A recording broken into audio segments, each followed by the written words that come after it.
Hola Cristina, Hola, profe, ¿cómo anda? bien, decime vos, que me dijeron que ayer te fuiste a la guardia. Sí, porque se ve que tenía la presión un poco baja, por eso es. Ajá. Sí, y ahora me tengo que controlar la presión unos días, ¿Te dieron pero algo o no, lo que pasa es que no me pueden dar nada mientras no ven mis estudios, pero por suerte ya tengo, hoy saqué los turnos pero bien? tengo a partir del 15. Así que a medida que voy haciendo los estudios voy a llevar al clínico para que vea, ¿viste? Pero hoy me siento Tenés mejor cara que ayer tenías muy mala cara, me preocupé. estaba mal porque Estás muy no. blanca, muy transparente la cara. Sí, hoy estoy un poco mejor y trato de estar bien también, ¿viste? Y no estoy agachándome todo el tiempo, ¿viste? Bueno, porque el tema es cuando me agacho o cuando estoy haciendo algo que tenga que ver con la vista, esas cosas, ahí sí que es como que se hace todo ahí una pelota y bueno, ¿Y qué te pero dijeron, que bueno, comas con sal o algo así? ¿cómo? ¿Te dijeron que comas con sal o algo así para levantar la presión? Claro, porque lo que pasa es que yo no soy hipertensa. La verdad que es la primera vez que me pasa esto, porque yo soy una persona sana, sana. Mm, No tomo nada. Y bueno, cuando cumplí los 40 se te viene todo encima.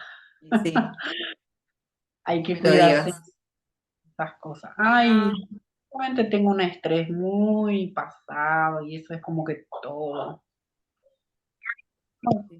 Tranqui. Hola, Débora.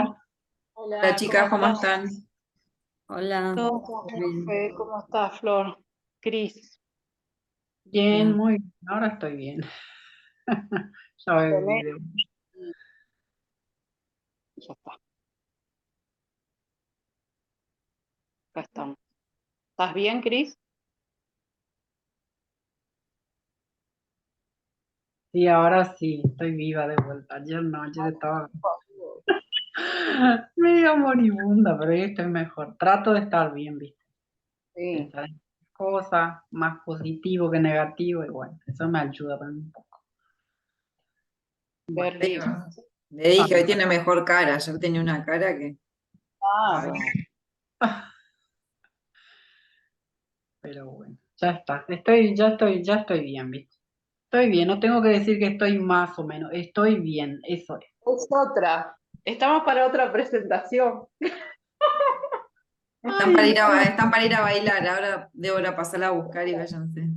Sí, ella baila danzas árabes, ¿sabías? No, Sí, baila danzas árabes. mira vos, Cristina, una mujer con muchos encantos ocultos. y Es dejé más, muchas yo cosas. tengo pruebas, profe. Yo En tengo realidad. pruebas. Tengo pruebas y Cristina sabe por qué. Hola, Anto. ¿La has visto bailar? ¿Tuviste ese placer? Sí, profe, la vi, pero largo y tendido. Qué bien, ¿y baila bien? No diga eso, Anto. Sí, Ay, Antonella me tiene que decir que sí, que bailas muy bien, si ella está ahí mendigando el premio a la mejor compañera. es verdad, es verdad. Mira, si con esto no gana el premio a la mejor compañera, ya está.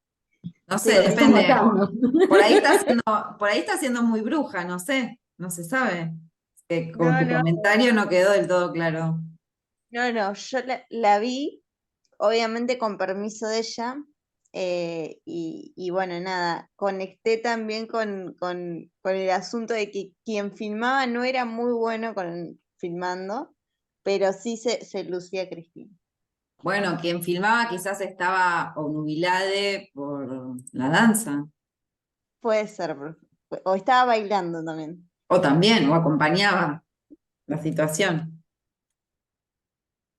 Todo puede ser. Se está tornando raro esto. Mira, entre Norma y... Sí, no está normal. Ah, sí, te está. Sí, está Norma, está Norma. Norma, que es la que levanta la temperatura en el sur. Bien, derritiendo los hielos. Después cuando se levanten, cuando se suban los mares, va a ser todo culpa de Norma, que allá desde el sur anda derritiendo lo que no hay que derretir. Bueno. Eso que no le conté mi vida, mirá, Norma. No se puede salir acá, profe, con el viento que hay, no se puede salir así. ¿Qué más que pasarla bien uno sola? ¿No? ¿Viste? No es necesario estar en compañía para pasarla bien. Bueno, Ay, menos mal que esto queda un mes nada más, chicos, porque si no, Se fue el pasto. yo cuando... esto es un una parte- loquero. Tengo una alumna que está al borde de la muerte, una que está hot, le agarró hot, otra que está en la de ella intentando ser la mejor alumna. Cualquier cosa, chicos, cualquier cosa. No, Cristina Pónganse las pilas. Cristina le voy a pasar un poco ahí unas ondas ahí Pasale positivas algo, pasale para que energía. levante. A esta altura del partido hay que levantar. Cristina, no puede estar así. Además, con el viento, que el viento ese que sopla fuerte, la energía le va a llegar más rápido. O sea, aprovechar la volteada, Norma. Todo coincide, volteada, es un desastre. Bueno, Bien. Vos, Flora, aprende un poquito porque ya va a llegar. ¿Le están tirando flor también ahora? Yo me voy a desoír. ¿dijo mi Bien. nombre? No escuché, no escuché. Ah, a ver si encuentro una cosa que les iba a mostrar. Antes de empezar con la cosa más seria. A ver. Sí. Dije, lo vi el otro día en Twitter y dije, para mis alumnos. Vamos a compartir pantalla. Bueno, Anto, pero ahora soy abogada. Mira, Ya tengo lista de Antonella trabajos. es muy viva. O sea, ya te está abrochando para que si en algún momento tiene algún problema legal, le hagas la asesoría jurídica. Sí, sí. Cuidado. Sí, sí, en Igual yo cualquier tengo una vida muy amplia, ¿eh? Mirá que yo trabajo de los 9 años. Bueno, Si me pongo a contar acá, hacemos un... cobrale No, no, entonces. así chiquita ahí con... Vi esto, no sé si se acuerdan de esta pintura. Sí, sí, profe, que estaba contemplando el paisaje. Contemplando lo sublime y hablamos, me pareció espectacular el meme. ¿No? El hombre del renacimiento, del romanticismo, contemplando lo sublime en la naturaleza y a nosotros lo que nos queda, ¿no?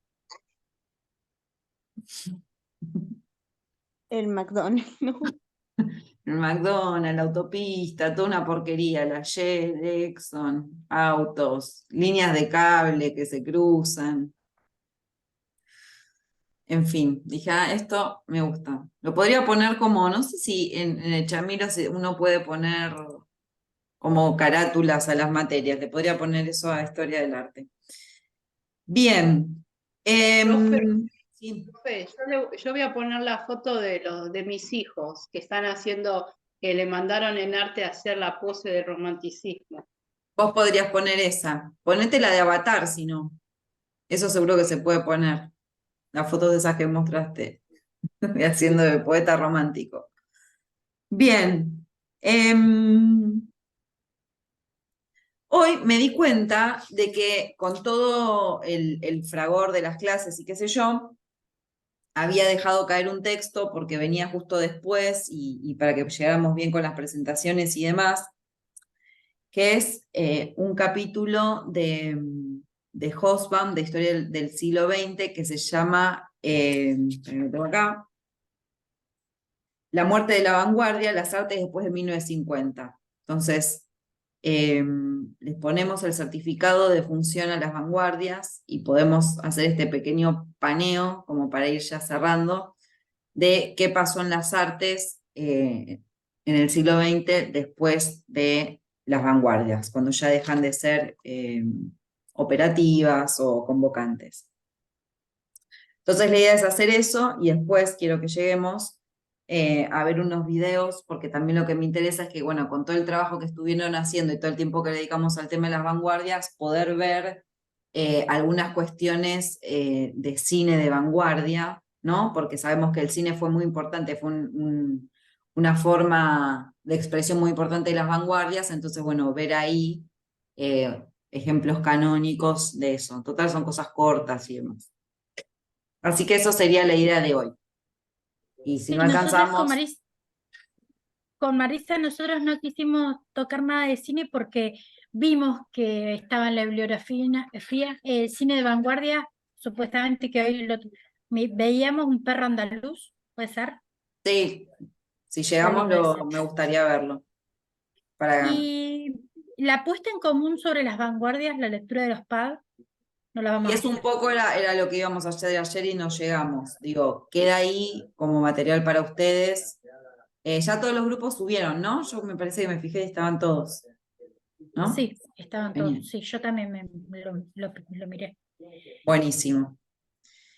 Así que bueno, en el texto este, Hobsbawm empieza diciendo que una vez más la tecnología revolucionó las artes y que no se puede analizar, o sea, hace una especie de pronunciamiento programático, no se puede analizar o estudiar la historia de las artes sin dar cuenta de la tecnología y a la vez la situación social, política en este caso, y tecnológica, ¿no? Como que esas son las tres patas que él siempre va a estar mirando, social, política y tecnológica. Y empieza a enumerar una serie de inventos que surgen después del auge de las vanguardias, en los años 30, 40, 50, 60, ¿no? Ahí ya se estira mucho más, muchas más décadas en el tiempo, y habla, por ejemplo, de la portabilidad de los cassettes, de las radios a pila y de la masificación de la televisión. Estamos hablando de cuando todas estas tres cuestiones se masifican, es decir, que la gente, no solo los mega ricos, sino que cualquiera puede tener un reproductor de cassette o puede tener una tele en su casa o una radio a pilas que es más portátil y la puede llevar, ¿no? Al trabajo, o por donde ande. Entonces, y dice, por ejemplo, la televisión, su gran impacto cuando se masificó fue que llevó a los hogares la imagen en movimiento, es decir, aquello que solo era experimentable en el cine, porque para nosotros suena medio ridículo, pero realmente la única forma de ver imágenes en movimiento era ir al cine. Uno después no tenía acceso a eso en la vida diaria. La tele lo que hizo fue que eso ya estuviera ahí en tu casa, ¿no? Entonces lo que va a decir es que todos estos nuevos inventos van a transformar la recepción del arte, ¿no? No es lo mismo ir a un museo a mirar obras, no es lo mismo ir a un cine y sentarse a ver una película y estar haciendo solo eso y que uno no tenga poder de decisión de lo paro, voy, vengo, me hago un café, ¿no? Como todas estas cuestiones que por ahí nosotros son planteos que los tenemos más cercanos con relación a la tecnología actual, con todo lo que es las plataformas de Netflix y de estas cuestiones, ¿no? Que uno pone algo y se da cuenta que está medio como que ahí, lo para, no lo sigues, el capítulo, te quedaste dormido y se te fueron 3 capítulos y no sé qué, bueno, ese tipo de cuestiones. Entonces lo que va a decir que la tecnología va a transformar la recepción del arte y que ya no va a ser tanto del orden de lo lineal, ¿no? Como de una secuencia, de una cosa tras otra, se va a modificar eso, el carácter secuencial de la percepción es lo que se va a modificar, ¿no? Entonces entendemos la idea de secuencia o de, si no podemos ir a la lingüística para hablar de sintagma, ¿no? La idea de sintagma, eso lo vieron en lingüística. ¿Sí? Sí, sí, lo Las vimos. relaciones sintagmáticas y relaciones paradigmáticas en el lenguaje. ¿Sí? ¿No? No tan específico. Bueno, las relaciones sintagmáticas son aquellas que se dan en el orden del sintagma, que es el orden de la línea. Es decir, por ejemplo, cuando escribo una frase es una palabra sigue a la otra, o una letra sigue a la otra. ¿Sí? Ese sería el orden de lo sintagmático. El orden de lo paradigmático es cuando, por ejemplo, puedo pensar familia de palabras. Flor, florista, florería, florido, ¿no? Florecer, digo, ahí ya no hay un orden, uno no ordena esas ideas por un orden sintagmático lineal, sino de la semejanza de algún tipo. Y va, como que es un paradigma que va para todos lados. Por acá tengo un verbo, acá le meto un adjetivo, acá hay otro, ¿no? Otro sustantivo y así. Entonces, bueno, se transforma la recepción del arte, ya no es más del orden de lo lineal, y también se pierde en cierta medida el carácter secuencial de la percepción. Y a mí esto me pareció interesante porque él lo dice en otro momento, pero no, me parece que son temas que son muy actuales con la cuestión de, como ya mencioné, las plataformas estas para ver películas o series, pero también con los medios o las apps tipo Instagram, Twitter, ¿no? Donde todo es del orden de lo inmediato, uno empieza a ver un video, lo corta, ve otra cosa, salta en Instagram de un posteo, un videíto, un no sé qué, algo con sonido, algo sin sonido, algo que se lee, algo que solo se mira. Y me parece que es interesante también para pensarlo, o yo al menos lo pienso mucho, dando clases, ¿no? Porque todavía todo lo que tiene que ver con el estudio y con el aprendizaje, con la enseñanza, sigue siendo del orden de lo lineal y de lo sintagmático. No digo, leer un cuento es del orden de lo lineal y de lo sintagmático, entender qué pasó primero en un cuento y qué pasó después tiene que ver con eso, o aprender a leer un mapa y escribir. Digo, la escritura es claramente sintagmática, ¿no? La tecnología de la escritura es sintagmática y nuestro pensamiento, o la forma en la que la humanidad ha moldeado su pensamiento a partir de la escritura, que es como la tecnología del pensamiento que hemos creado como especie, es de ese orden. Y sin embargo, se producen roces o problemas en la escuela, y en gran medida yo creo que tiene que ver porque los chicos ya vienen con otro orden en la cabeza, que no obedece tanto a lo lineal, sino que tiene que ver con lo proliferante y con lo discontinuo, ¿no? El sintagma o lo lineal habla de una continuidad, habla de pongo una letra adelante de la otra y armo una palabra, y después pongo una palabra, y después pongo otra, y después pongo otra, y armo una frase, y cuando pongo una oración atrás de una oración armo un párrafo, y cuando pongo un párrafo al lado de un párrafo armo un texto, y cuando, ¿no? Así en adelante. Y esa es la forma en la que hemos todos estudiado y aprendido. Y me parece que ahora los chicos están mucho más expuestos a otro tipo de estímulos donde lo sintagmático o lo lineal no aparece. Aparecen otras lógicas. Y esas lógicas se llevan a las patadas con la escuela. Claramente, porque digo, que un chico logre sentarse y leer una carilla sin distraerse, depende de la edad, ¿no? Pero digo, no sé, sin distraerse y entendiendo lo que está leyendo, cuando su cerebro está acostumbrado a estar bombardeado constantemente, viste que están con el celular, con el jueguito, y en el medio del jueguito les entran los mensajes de WhatsApp y las notificaciones de Twitch y no sé qué, y esto, pum, pum, pum. Entonces es como, no es un chico que está siguiendo, ni siquiera, si estuviera haciendo solo el videojuego, ¿no? Bueno, listo, el videojuego empieza y él va haciendo una secuencia de cosas que van, ¿no? Dando causas y consecuencias y se va desarrollando. Digo, acá ya no está esto, es como, están en el, yo los veo, lo veo y me da hiperventilo porque yo no podría, o sea, están con el juego, lo pausan, contestan el WhatsApp, cierran, vuelven al juego, les entró una notificación de que Messi posteó algo, cierran el juego, van a ver lo que puso Messi, le ponen like, fueguito, pelota de fútbol, cierran, siguen con el juego. Y uno es como, por el amor de Dios, ¿qué está pasando ahí en ese cerebro? No estoy diciendo que sea bueno o que sea malo. Digo que me parece que muchas de las cuestiones las tenemos que, como futuros o como actuales ya profesores, tenemos que pensar que el colegio es un lugar donde eso no es lo que corre, que nosotros les pedimos a ellos que manejen una lógica que es absolutamente distinta a la lógica que ellos manejan constantemente en el día a día.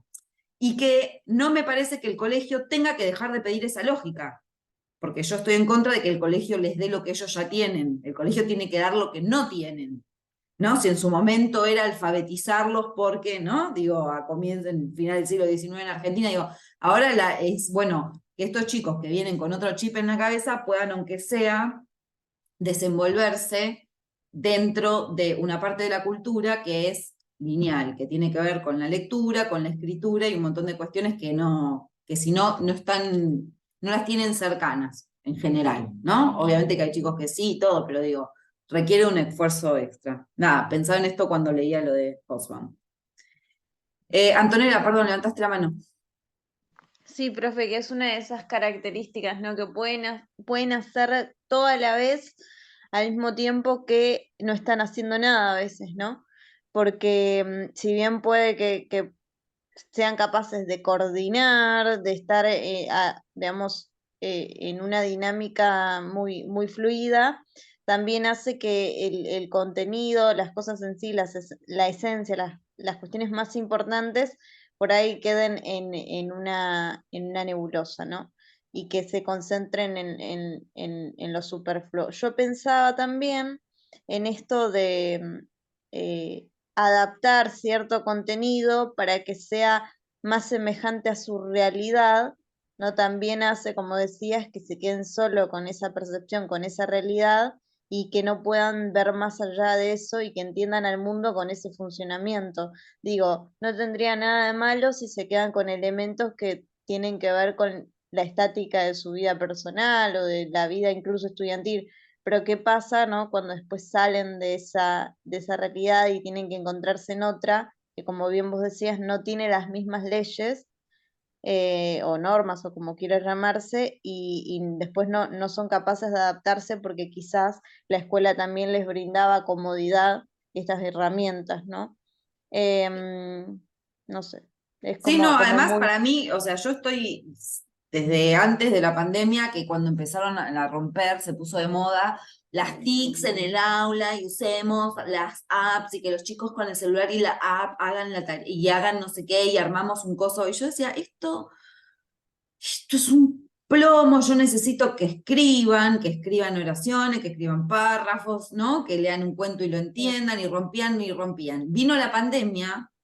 Y la pandemia lo que demostró es que eso es toda una farsa, porque salimos de la pandemia y fue como, basta de pantallas, Suecia está volviendo a los libros en papel y están sacando las computadoras, digo, ¿no? O sea, pero bueno, como de costumbre, las modas educativas nunca escuchan a los docentes a ver qué tenemos para decir. Siempre es alguien de arriba que en realidad debe tener ganas de vender apps o de vender computadoras o de qué carajo fuera, y entonces impulsan eso y vos estás en el aula con los padres diciéndote, ay, me dijeron que hay una app muy interesante, y es como, no, de ninguna manera, digo, sí, es necesario que los pibes tengan computadoras, pero no tiene que ser eso lo único o no tiene que ser lo que se usa constantemente, me parece a mí, digo, pasa por otro lado y todo el tema de la pandemia y de haber tenido que estudiar con pantallas todo el tiempo demostró que era todo un verso total. Bien, después de esta pequeña cuestión, volvemos. Hobsbawm también lo que va a decir es que después ya a mediados del siglo XX Europa va a dejar de ser el centro del arte culto, ¿no? Porque pensemos que hasta ahora nosotros venimos estudiando el arte, y bueno, metimos Latinoamérica y qué sé yo, pero casi siempre estábamos hablando de arte europeo. Y dice que, bueno, por ejemplo, empezó a haber distintos centros artísticos en el mundo, depende de la época y depende de qué tipo de arte. Entonces dice, bueno, para las artes plásticas, Nueva York se convirtió en el centro, ¿no? Que un poco lo sigue siendo.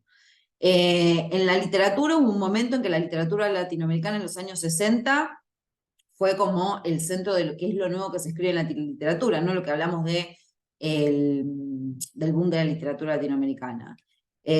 Más o menos para esa época también hubo como un surgir muy importante del cine japonés. Así que entonces es como que esta supremacía que mantenía Europa hasta ese momento se empieza a proliferar y a cambiarse, y los centros van cambiando. Bueno, era Nueva York, después fue no sé qué, en Francia tal cosa. Entonces es interesante pensar también esa como disgregación que hay. Y dice que después del fascismo, ¿no? Porque hay que pensar en España, en Italia, en Rusia, dice que Italia es como la única nación que experimentó un cierto renacimiento artístico después del fascismo, que fue en el cine el neorrealismo italiano, ¿no? Que ya sabemos que es un movimiento mega conocido y que todas las grandes figuras del cine que conocemos y que nos llegan hasta nosotros hasta el día de hoy, pertenecían a ese momento. Después dice que en Rusia lo que sí se ve es la poesía, como un renacer de la poesía después del fascismo y también durante, ¿no? Bueno, después de Stalin, pero mientras también, y menciona a Anna Akhmatova, a Marina Tsvetaeva y a Boris Pasternak. Lo interesante de la literatura, que un poco, y tiene que ver un poco con lo que les contaba ayer de Mandelstam y del poema ese que vimos, de Mandelstam el siglo, es que, esto lo dice Hobsbawm, que justamente la poesía es como una forma artística muy privada, y que entonces es una forma artística que puede seguir funcionando aún en un régimen, ¿no? Porque los poemas, incluso más que un cuento o que una novela, porque el poema es algo breve, vos podés compartirlo con alguien en una hojita o lo podés decir oralmente y a esa persona si le gusta, ¿no? Se lo puede aprender y saberlo y no hay más que circulación, puede quedar todo como muy callado y muy oculto. Entonces, frente a la coerción intelectual del régimen, es una forma que funciona muy bien. Si no conocen a estos autores que acabo de nombrar, mi favorita es Marina Tsvetaeva, que tiene un libro, tiene unos poemas espectaculares, tiene unos diarios. Los diarios de Marina Tsvetaeva son espectaculares porque ella estaba del moño y tuvo una vida además de que no paraba, o sea, no paraba de ser pobre, de pasarla mal, de que se le muriera la familia, de tener que estar exiliada, de tener que volver. O sea, una cuestión que uno no puede creer que haya vivido todas esas cosas, y ella en el medio escribiendo unos poemas tremendos, espectaculares, enamorándose, casada, pero enamorándose cada 5 minutos de alguien diferente, y entonces escribió unas cartas y unas cosas, o sea, con gente que por ahí había visto una vez o 2 veces, y ellos se habían dicho hola o tenido una charla. No, los diarios son espectaculares, pero al margen de eso, que es como un chusmerío interesante, o bueno, un poco de historia hay también ahí, un libro que se llama Mi Pushkin, que es el relato de ella de cuando era chica, es un relato autobiográfico de su infancia, mezclado con la historia rusa, mezclado con el arte y la literatura, que es una joya espectacular. Les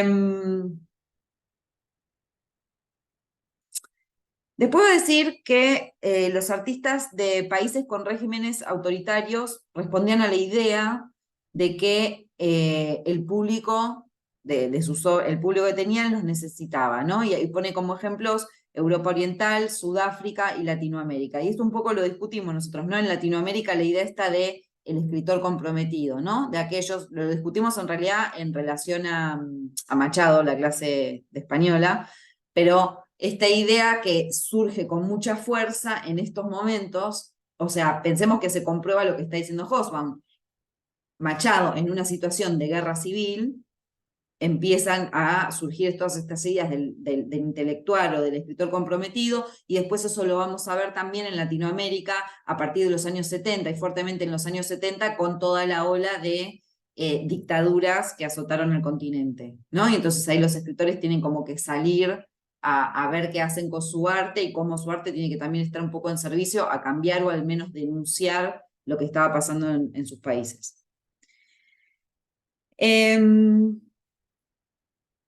Después dice que en los años 50, especialmente en Estados Unidos, pensemos que Estados Unidos en los 50 se vuelve una sociedad mega rica, porque si hay algo que le va siempre bien a Estados Unidos cuando hay una guerra es en su economía, entonces se viven momentos de muchísima zozobra económica, y eso hace que haya una mayor disponibilidad, mayor inversión pública y privada en el arte. Y entonces los grandes magnates empiezan a invertir en el arte, ¿no? Lo ven como una inversión y también lo ven como una cuestión de estatus social.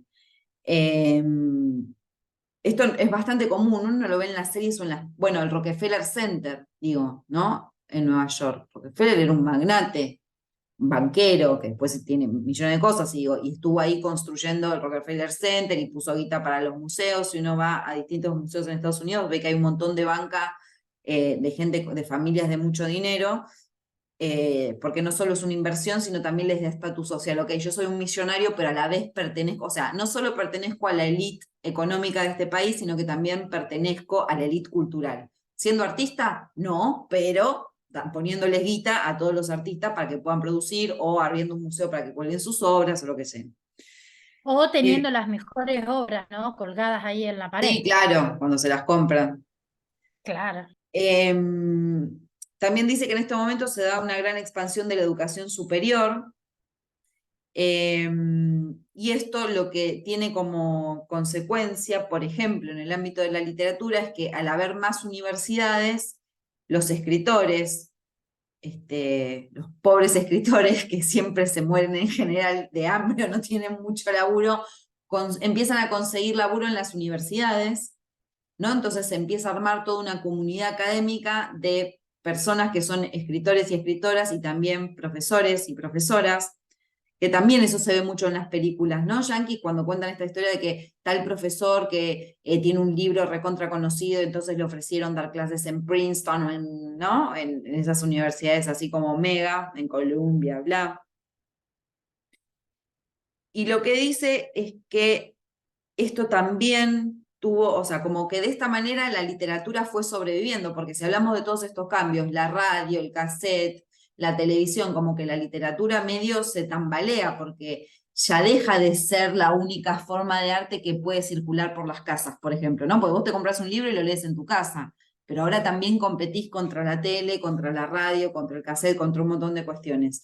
Entonces, bueno, toda esta maquinaria que se armó en las universidades en Estados Unidos le dio sobrevida y los escritores ya no ganarían tanto dinero con sus obras, pero bueno, de esta manera podían tener trabajos que les permitieran vivir. Pero además, y esto me parece interesante, es que se empezó a formar como una especie de comunidad cerrada, en tanto que estos escritores empiezan a escribir para un público que son sus estudiantes, una suerte de literatura solo para entendidos, ¿no? Como que la cosa se vuelve a poner un poco, se empieza a poner un poco endogámica, como que deja de hablar con el público en general, porque todo transcurre dentro de esos campus. Vieron que la universidad en Estados Unidos tiene una lógica mucho más cerrada que la nuestra, porque los pibes viven ahí en el campus, lejos de la familia, solo entre ellos, entonces están los pibes, los docentes, una comunidad, y entonces es como, se armó, según Hobbes, una cuestión medio endogámica, en la que la literatura se aleja aún más del público en general para quedar encerrada en el campus, en los distintos campus universitarios.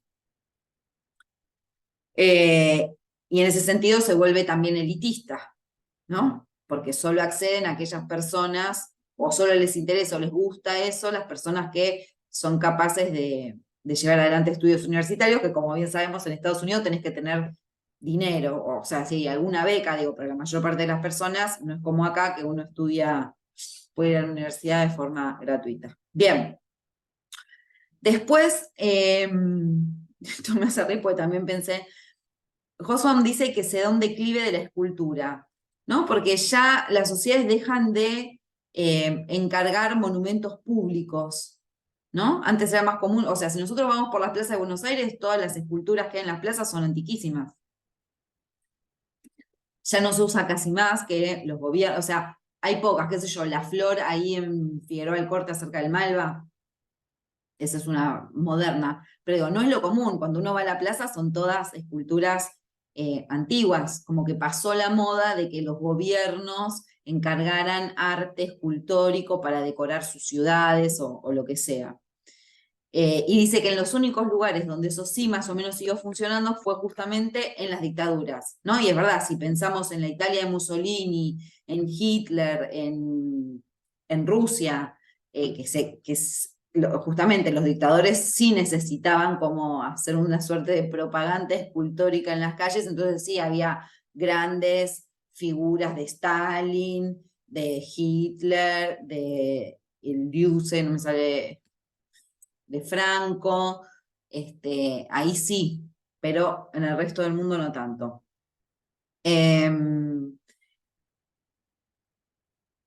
Y también él ve más o menos que pasa algo parecido con la pintura, ¿no? Podemos poner igual esto medio entre comillas, yo no estoy tan de acuerdo.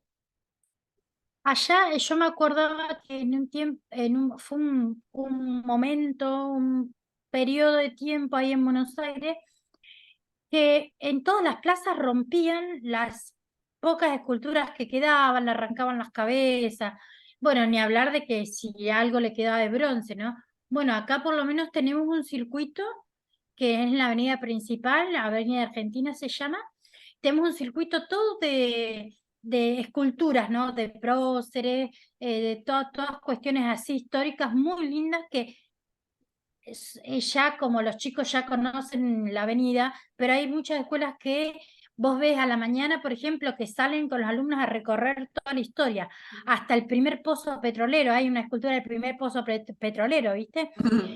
Después hay una escultura de roca, que también estaba en el centro y se trasladó, fue histórico eso, se trasladó. No hace muchos años, pero se trasladó esa cultura. Y no, todavía el bronce, todo eso le queda. Pero digo Bien. allá, yo me acordé ahí en Buenos Aires que me acuerdo que se veía en las noticias todo el tiempo que le arrancaban la cabeza, ¿no? Que le sacaban la cabeza Sí, a esa ahora, escultura. por suerte, me parece que eso ahora pasó, pero también me parece interesante tu señalamiento de pensar, bueno, qué tipo de Estado invertía y por qué en poner estas esculturas que en general eran de esto, de próceres o las esculturas, bueno, acá hay muchas de Lola Mora, por ejemplo, en la ciudad de Buenos Aires, que es como la mejor escultora que tuvimos en el país. Y digo, bueno, un Estado que estaba ahí mostrándose, ¿no? Y diciendo, esta es nuestra historia, de acá venimos, estos son nuestros próceres, estas son nuestras, o lo que vos decís del pozo petrolero, esta es parte de la historia económica y productiva del país, estas son figuras que no sé qué, o estos son nuestros grandes artistas que nos regalan estas figuras, por ahí las de Lola Mora eran más, no sé, las Nereidas, otras cuestiones que no son, que no tienen tanto que ver con historia, digo, me parece que es sintomático que los estados ahora ya no hagan eso, ¿no? Como que no hay un deseo y no hay una cosa que esté bancando el contarse a sí mismo, ¿no? De un país y de un estado. Que no sé si está bien o está mal, pero digo, me parece que tiene que ver un poco como con la cuestión social y política, no solo acá, digo, en general, ¿no? Que eso ya no sea algo Y que por sea ahí algunas buscado. por ahí algunas ciertas esculturas que también tienen que ver con la región o con esa parte cultural de ese espacio y de ese territorio, sino que, por ejemplo, me ponía a pensar, ¿no? Acá en Roca hay una manzana gigante, gigante, porque justamente es el centro de esta cuestión, ¿no? Se hace la fiesta de la manzana, Claro. ellos son todo esto. Más allá, en otros pueblos, está una pera gigante, una pera. Vos pasás por la ruta y está la pera y no sé qué. Pero entre esas esculturas y la otra de los próceres, es como que hay un gran salto, es como que veo que hay un gran distanciamiento, ¿no? De ver para dónde va la cultura, ¿no es cierto? Si yo veo una escultura y veo este monumento, por ejemplo, a la manzana, y puedo decir, no sé, qué sé yo, que no sé, que hay, está bien, representan, si podemos verlo así, representa cada uno cuestiones de ese espacio, ¿no? De la cultura de ese espacio, pero desde otro lugar, ¿no? No tan como filosófico, no tan como No, histórico. no, eso es más, es como, bueno, el pozo petrolero en un punto es lo mismo, ¿no? El pozo petrolero, la manzana o la pera, digo, están en la misma línea Sí. que para mí tiene que ver con, bueno, lo que mostramos acá es de qué vive este pueblo, o cuál fue su gran industria, o cuál es su gran industria, y punto. Lo otro sí es como, son dos cosas de órdenes distintos, ¿no? Es como un llamamiento a la historia o a otra cuestión. La otra es más como, bueno, presento al pueblo, ¿qué somos? Petroleros, cultivamos manzana, cultivamos pera, ¿no? Como ese tipo de cuestiones. Pero me quedaba pensando con esto de que decía, bueno, que la escultura empieza a tener un fuerte declive, y me reía porque me acordaba, ¿se acuerdan cuando, que nosotros creo que vimos algunas veces acá y nos reímos, cuando después del Mundial que habían hecho una escultura de Messi que era vomitiva, ¿se acuerdan? Ah, en la Conmebol, cuando le dieron el premio ese en la cosa de Conmebol a principio de año, una escultura de Messi que daba vergüenza, y yo cuando leí los Hoffman decía, claro, de acá viene eso, ya nadie sabe hacer esculturas, la humanidad ha perdido Y la la de capacidad Mirta, ¿te acordás escultórica, que dijimos que la había de bajado la Mirta, que vimos vista? también, la de Mirta, que son todas unas porquerías a la gente a la que le pagaron, instituciones, pues no es que yo agarré y dije, ay, me voy a hacer una esculturita de Messi y me salió una porquería, pero la tengo en mi casa, ¿no? Como la de Gallardo, muy bien, esa era la otra, ¿te acuerdas la de Gallardo, por el amor de Dios? Bueno, Esa de- se dio como una serie de esculturas catastróficas y que